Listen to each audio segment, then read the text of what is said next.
And Shekinah, I promise to not cheat on you ever once in my life. You have zero self-respect. Hey. At least I have some self-respect. When I was poor, I never danced for money. I'd rather be homeless than to do that.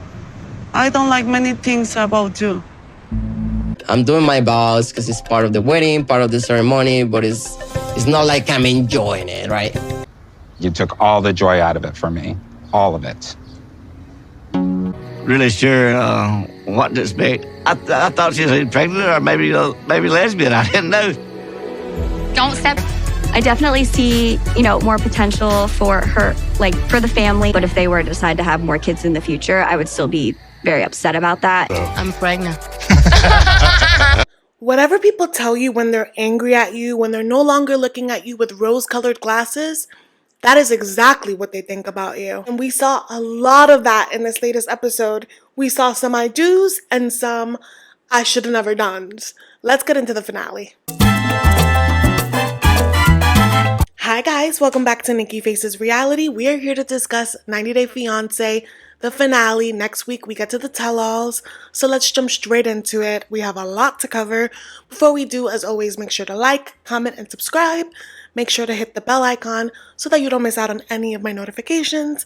And y'all, we're gonna jump straight in with Mina&Mark. Let's start a little light. As always, I will include the timestamps in the description so that you can skip around as you please. And also a disclaimer, at the end of this video, I'm gonna blab about my thoughts on the Happily Ever After cast, okay? But with Mina&Mark, I cannot get over this venue. It is gorgina. Mina's getting ready. She has a glam team, and Maria is literally climbing over her. And see, I love Mark, but I feel like Mark really pulls the incompetent card, because why does Mina have to tell you to get Maria? Do you not have eyes? But I'm gonna give him grace because it's his wedding day, okay? He's probably getting plans together on his phone. But like, grab your child. But something that he did do right, we do give credit on this channel. He printed out this huge picture of Mina and Clayton. And I love that like they really kept with their word to make sure that he is a present part of their wedding.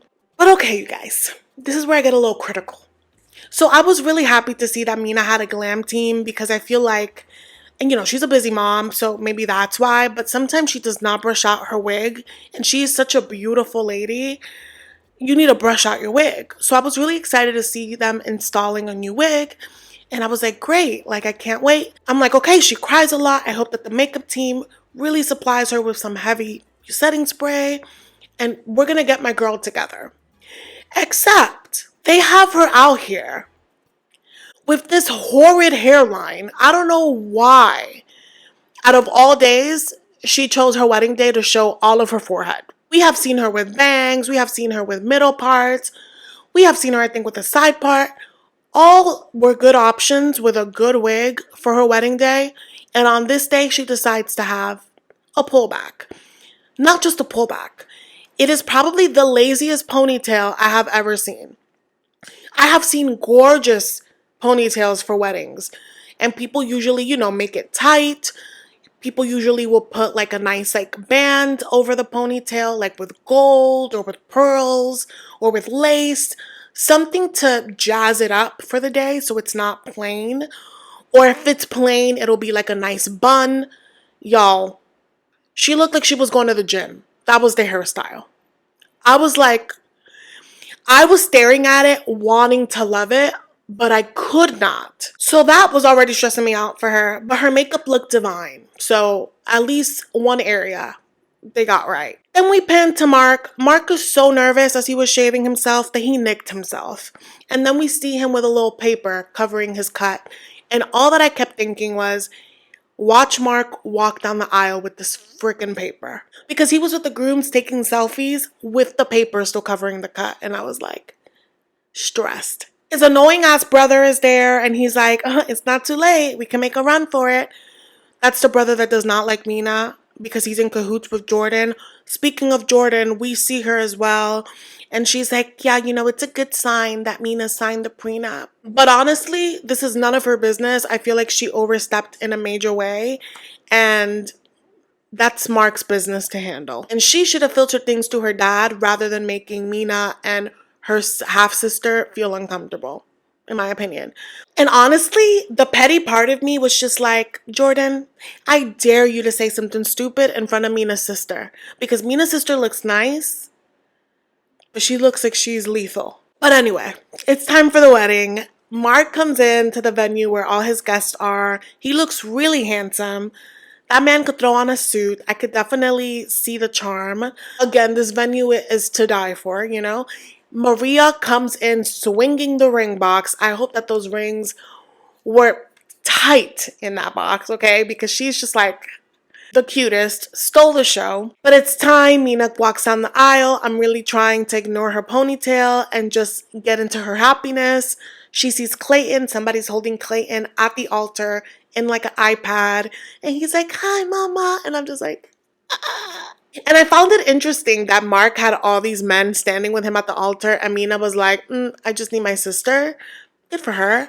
But I'm like, usually people try to keep it even. So I'm surprised that he didn't just bring up like one best man. He brought up the whole crew. But the wedding was short and sweet. They exchange rings, they smooch, and he like makes it this whole romantic thing. And she's like, you're so crazy.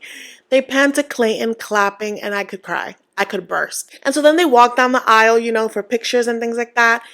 And shout out to whoever was in charge of holding Maria. Because, you know, she's a baby. So she's seeing her parents go and she's like, wait for me. And someone is like holding her so tight, like, girl, you're not about to ruin this moment. And she's like kicking and screaming. And kids will be kids. But I'm like, the person that is in charge of making sure the kid doesn't ruin the shot or ruin the dress or whatever is an essential part of a wedding. And just in case you forgot that Mark has money, literally, as they exit, there's a helicopter waiting for them. They do this beautiful private helicopter ride, have some champagne. They have some like videos from their phones. It's super sweet. I like helicopter rides in theory. I don't think I'd ever do one. I'm terrified. They are so small. Not to be morbid, but I feel like so many accidents happen in those like private little planes. I just cannot do it. But they do eventually make it back for reception, thank God. And Mina changed into this like glamorous, shimmery dress. Her hair is down. I hate it less like this because it feels intentional. That ponytail was just so loose. But it's down. She's dancing. She's having a good time. We see some shots of, you know, her dancing with the family, aka Jordan. And they seem to be like putting their issues aside for the wedding.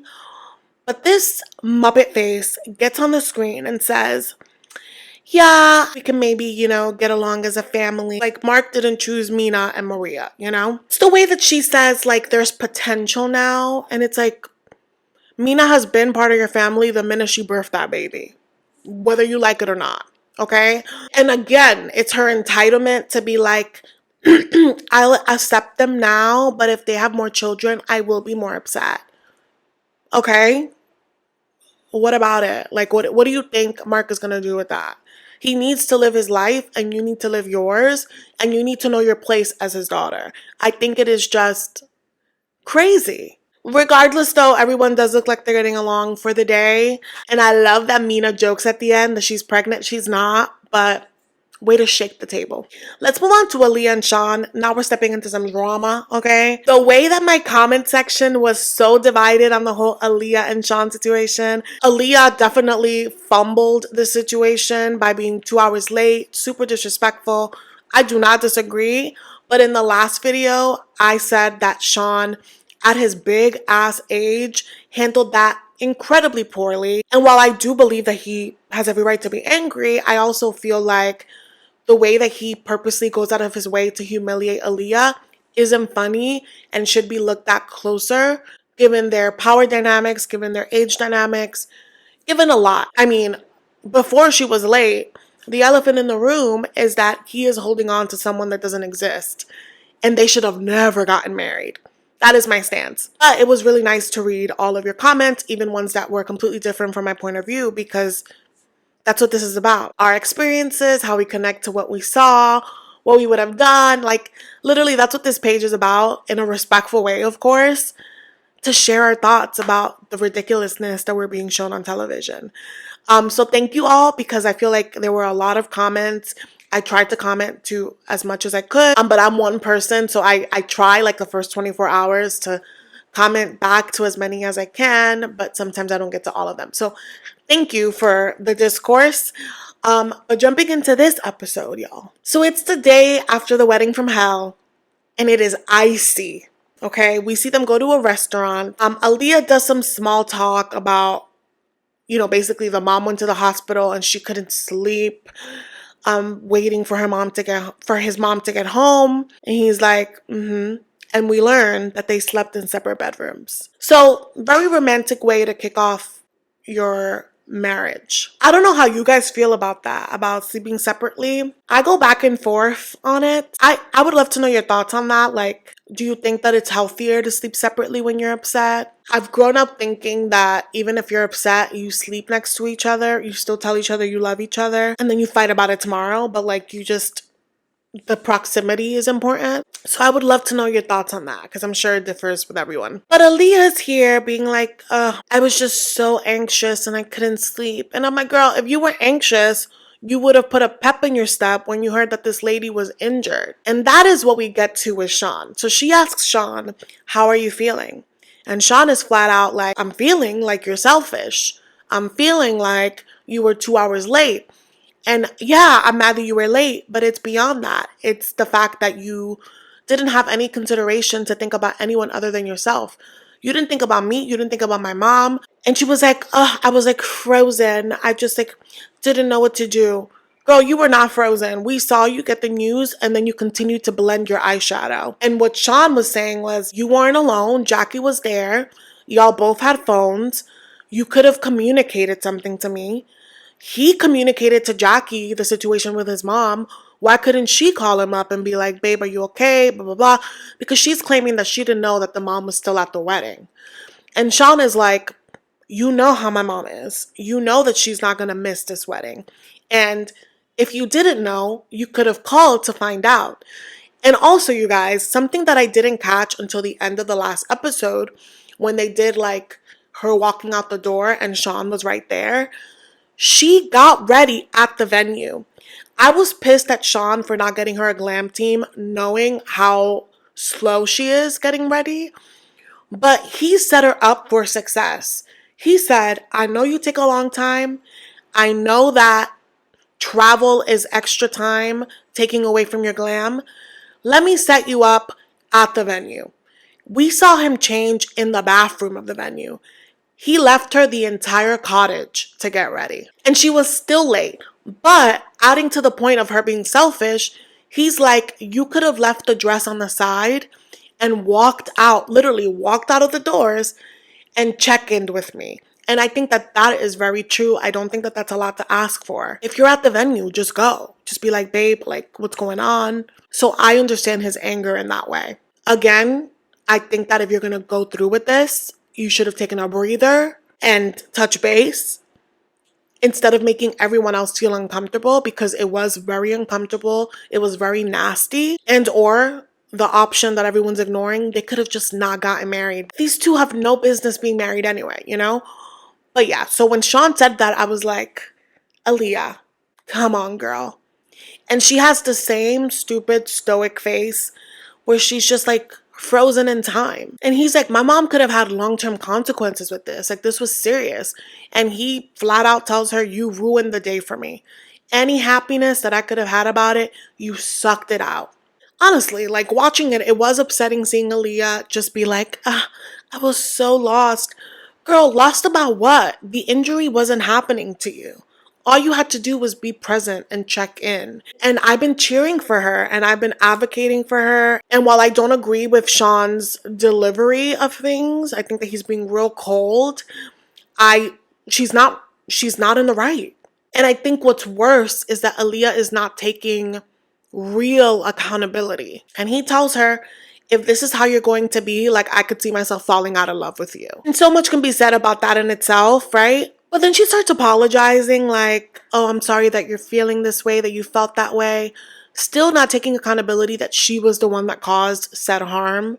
It's not harm that just came out of nowhere. She did it. She caused it. And again, I mean, this man has been around the block, which is why I'm like, why would you go with someone so young? Because in a way, the way that Shawn talks is not like someone that has ever wanted marriage. And it speaks volumes to how I feel like Alliya is disposable to him. And also in the same end that it was all transactional. Because Shawn is like, I will preserve myself. I will protect myself no matter what. I have been very generous with you. And if I feel like I'm being taken advantage of, like, I will end this. And I understand what he's saying about being taken advantage of, but I think that the line is blurred when you have made it like the foundation of your relationship that you are this savior to this poor girl from Brazil. You know what I mean? Like, I feel like their dynamic has always been of that. So I think, I don't know, maybe I'm reading too much into it, but it's very much, you need to keep me happy or I'm going to cut you off kind of vibe. And again, so much can be said with the fact that I don't think he wanted to be with Alliya. I think that he is in love with someone that is no longer there. And I think that he went through the marriage because he felt like he wanted to keep his word. But the whole time, like every step of the way, it has felt like he's done it with resentment. And that's not fair to anybody involved. That's not fair to him. That's not fair to Alliya. He should be with who he wants to be. And Alliya should be with someone that wants to be with all of her. But also in the same breath, Alliya has a lot of growing up to do. And I think that Shawn, while he may have growing up to do, is like set in his ways. And I just feel like it's not gonna be good. And the last shot that we see is Alliya crying, blaming herself for this whole thing. And I find it very interesting that she's able to do that when Shawn is not around, but then in front of Shawn, she shows no emotions.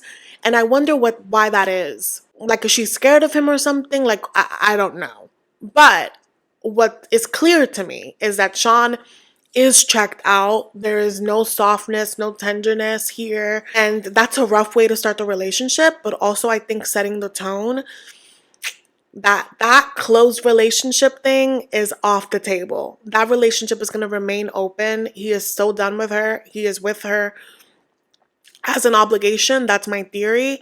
And the preview of the tell-all, it sounds like he went on their honeymoon by himself. I wonder who he took. Maybe his ex-boyfriend? Yeah. Nasty, okay?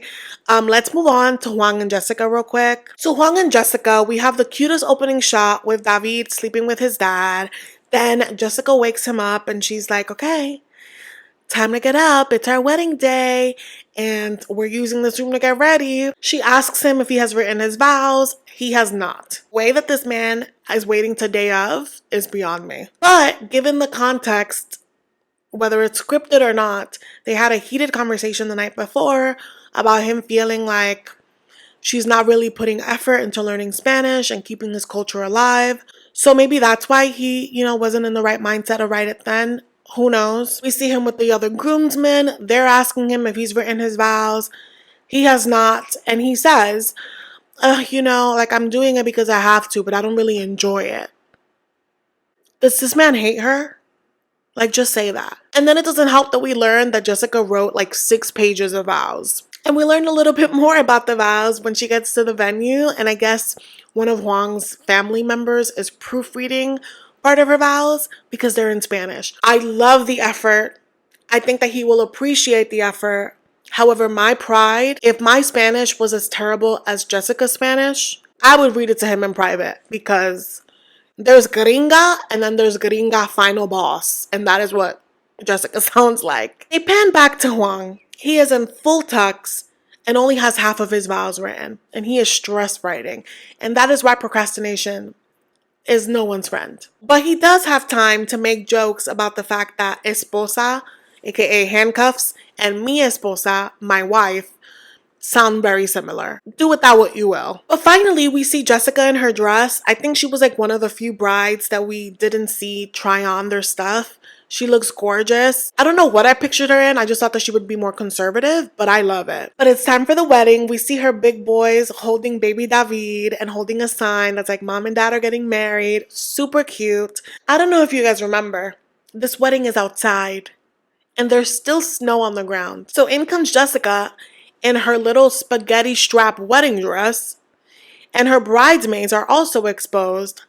I know they are cold. They pan to Juan's family in the crowd with blankets. That's how cold it must have been. I really hope that they all took a shot before doing that walk, because hello? But it's time for the wedding. Mr. Megan is the officiant. Juan gives his speech in English and Spanish. It's really sweet, but literally first sentence in, he starts crying. I think that it's an emotional day. You know, he's marrying the mother of his child. He's thinking about the fact that his parents couldn't be there because they passed. And having some family there means a lot. Jennifer starts reading hers. The Spanish was much better than what she sounded like in the welcoming night. But whoa. She says being with him is the greatest adventure of her life. Super sweet. They kiss. They are married. And they open the reception with salsa. And Juan is like, yes, this is what it's all about. So good for them. Next up is the throuple. Y'all, when I tell you, this is so chaotic. So we jump in literally into the middle of a fight. The producers, the cameramen appeared in the middle of a fight. All we see is Ani profusely like packing and like laser focused. Matt and Amani are looking at her pack and trying to talk to her. Matt is on the bed. Amani is in the closet, in the corner of the closet, just like staring her down. You can already tell that Ani is like, I don't want anything to do with anything. But finally, Amini's like, so you think that I'm using money to control you? And Ani is like, yeah, all the time. Okay. Matt, per usual, is acting like he has no idea what's happening. Amini's like, oh, you think that I control you with money? Give me examples. And Ani's like, I'm not doing this with you. You know what you've done. I'm not doing this with you. And I feel like that's such a form of like manipulation. And some people are just not confrontational. And Amani is super combative. And this entire situation just shows you how she bulldozes through every situation. And that's not okay. Like, she's physically getting in her face. But we learn a little context. The reason this tiff happened, so on Amini's side, she's been saying that as Ani is preparing herself to come to America, she's been needing help to pay her rent. I don't know what the reason is. Maybe she's cutting down hours at the strip club. I don't know the logistics of it, but the agreement is that Amini would pay for Ani's rent. From what it sounds like, Amini is claiming that this wire is not going through while she's in Mexico, so she wants to try it when she gets back to America. Now, what Ani is saying is that Amini actually canceled the transfer. Not that it wasn't going through, that Amini canceled it. And it coincidentally happened after Ani selected Matt as the person that she's gonna marry. Amini is like, you know, I know that I can be vindictive and I can be petty, but that's not what happened. I feel like we have seen otherwise. I feel like that is within your wheelhouse, you know? And that is what Ani believes. And Ani is like, you're not going to toy with me. So basically, Ani was like, okay, you want to cut me off? You want to show me that you can control me? Not on my watch. And she's packing up to go. And she's really like trying to avoid eye contact. Like, she's really pissed, but keeping it very contained. Amini is like the Tasmanian devil and literally keeps getting in Ani's face, keeps following her around. Matt is like, babe, like chill, like just like take a breather. And at one point, Ani is downstairs already and Amini starts yelling at her, being like, you're so used to controlling men and you're just mad that I'm not letting you control me. You're used to controlling men at your little club. Just starting to throw low blows. And I'm like, girl, you literally were kitty whipped off of seeing her dance at that same club. So you're no better than a man, you know? And we have seen Amini revert to this every time she doesn't get her way. She starts degrading Ani.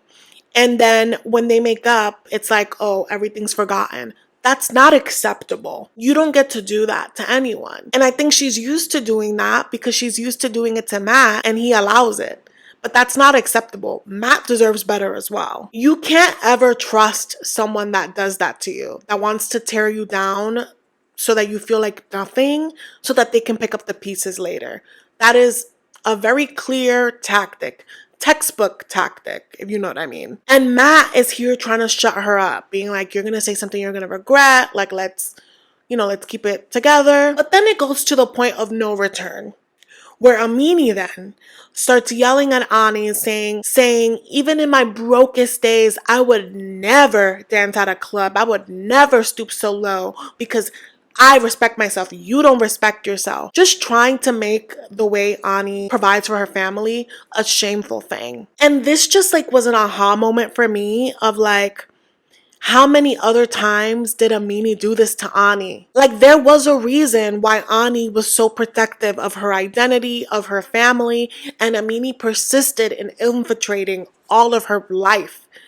This is why she wanted to keep it private, because Amani is destructive. And I've personally always believed that this was transactional. And if that is the case, Ani has every right to be like, okay, well, this is no longer of benefit to me. Let me see my way out. But let's pretend this was real. You can't tell someone that they are the scum of the earth and then the next day tell them you love them and expect them to believe it. How people speak to you, of you, when they are angry, when you are not, being a yes man, when you are not the apple of their eye, how they speak to you, about you in those moments is exactly how they feel about you and exactly what they've thought about you all along.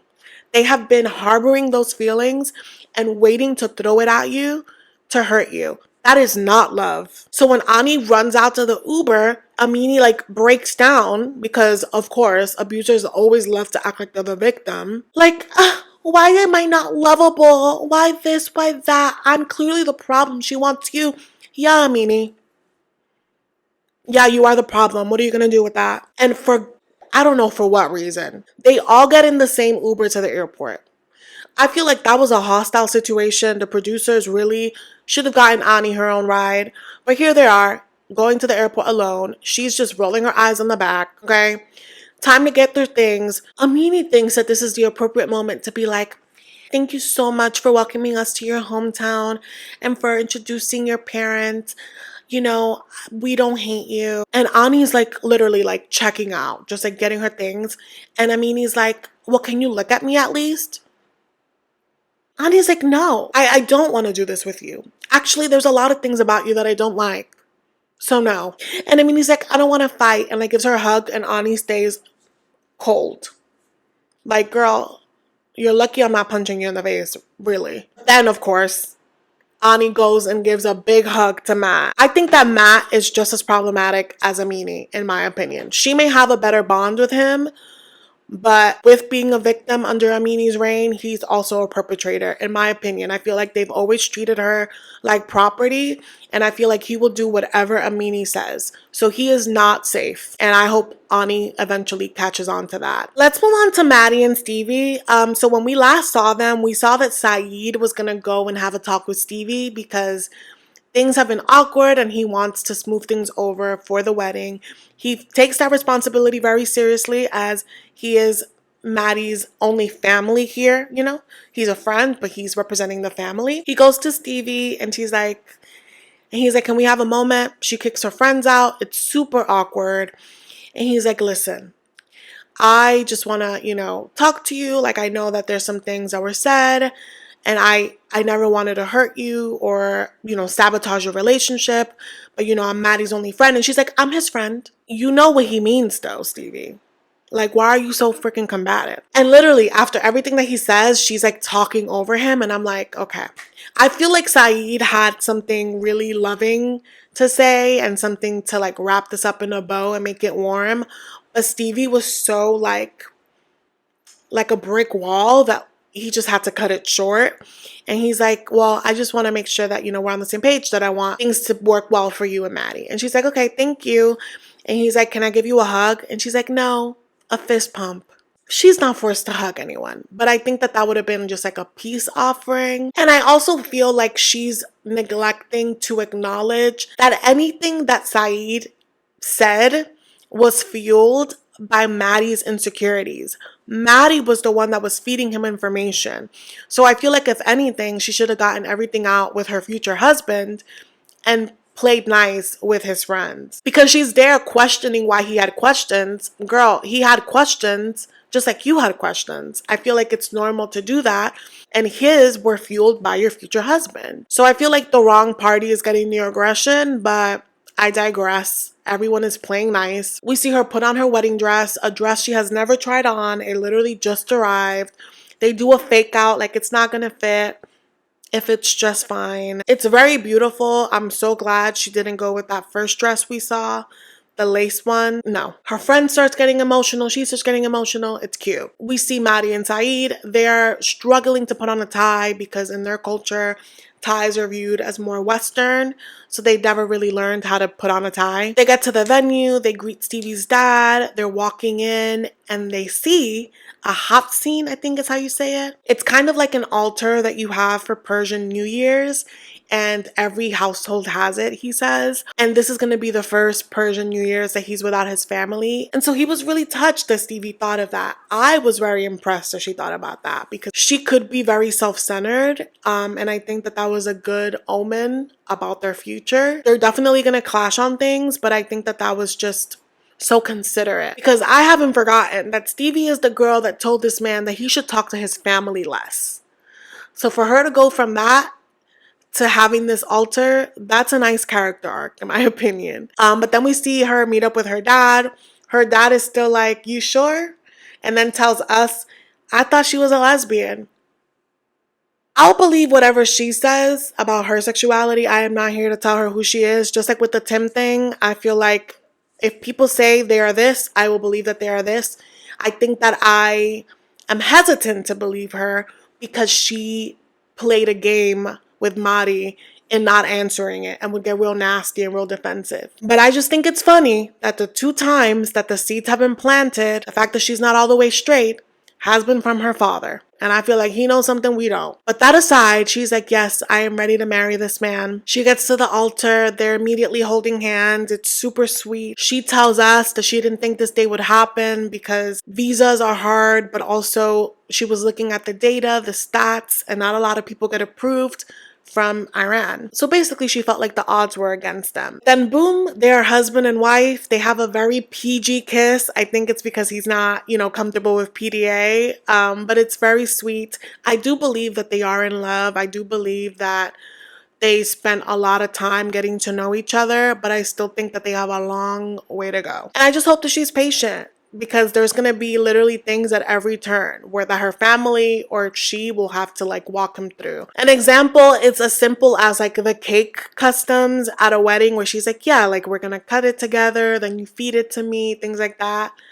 It seems small, and there are going to be a lot of small things and a lot of big things that hopefully she'll walk him through with love. But let's move on to the last couple, Sarper&Shekinah.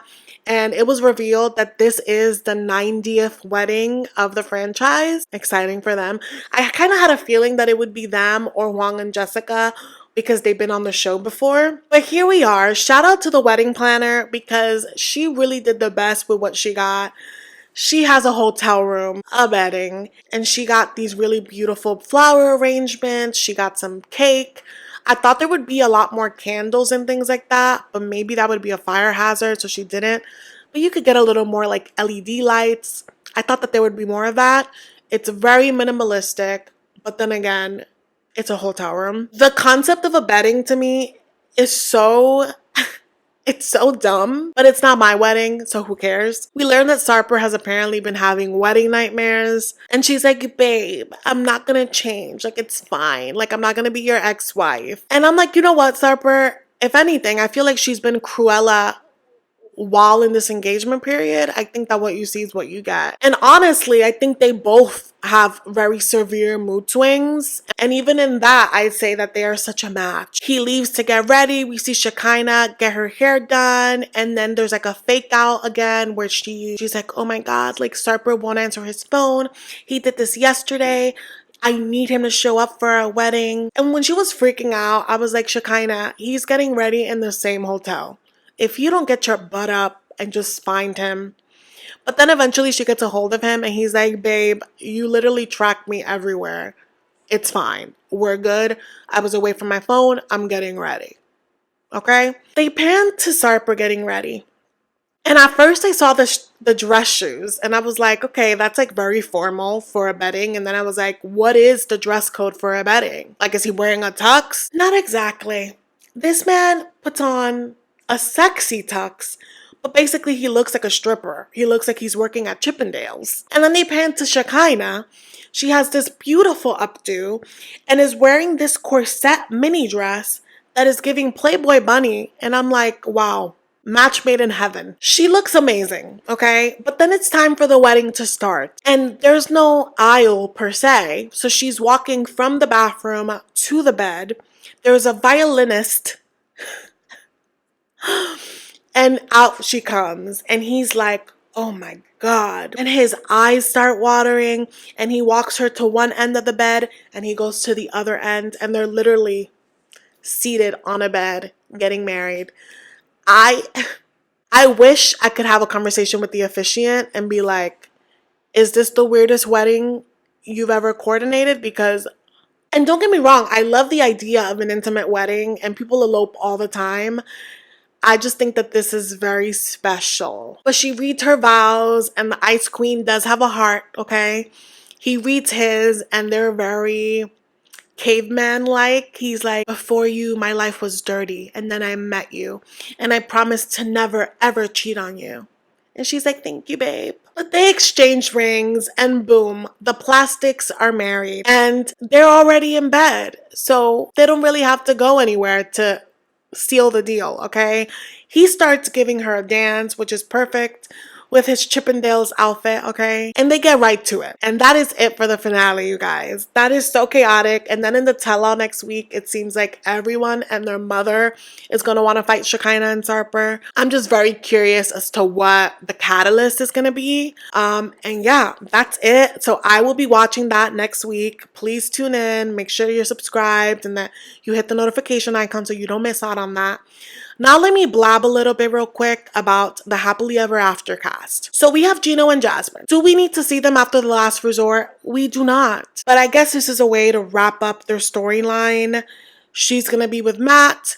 He's gonna be dating around. I think that this is before she announces her pregnancy. So I guess it's gonna dive into the open relationship. I could do without it. I feel like Jasmine and Gino are babbling on online. But then in a way, I'm like, I'm ready for this to be over so their NDA can be over so we can get some sort of truth. We have Brandon and Julia. They are so boring. I really could do without. Tiger Lily and Adnan, they think way too highly of themselves. I don't need to see them ever again. We have Cara and Guillermo. I feel like he has a lot of growing up to do and she's a control freak. But I think he brings out more of the control freak because when we saw them, he wasn't an equal. And the word on the street is that they actually broke up. So I guess this will detail them breaking up. I really don't need to see it. We have Darcy and Georgie, which is a mess. I was going to say that man does not like her. And maybe that's true. I love Darcy. I love seeing her on my screen. I just hate that every time we see her on our screen, she's with a man that does not see her value. And she also hasn't gotten therapy and she needs it. So it's a hard watch. And sometimes I feel guilty that I enjoy watching her. And that's that on that. But then they're doing this thing where they're combining 3 boring couples because they live in the same city. So there's Jovi and Yara, Elizabeth and Andre, and Lauren and Alexi. I know that they are all 3 sweetheart couples for the network. I feel like they tolerate each other because they're married. I don't feel like they really like each other at all. So I guess the producers are like, you know what? You're all in the same city. Let's throw y'all in and make y'all fight with each other since alone y'all are boring. Do I need to see it? No. Am I here to see Alexi and Andre fight? Yes. I am here for that part.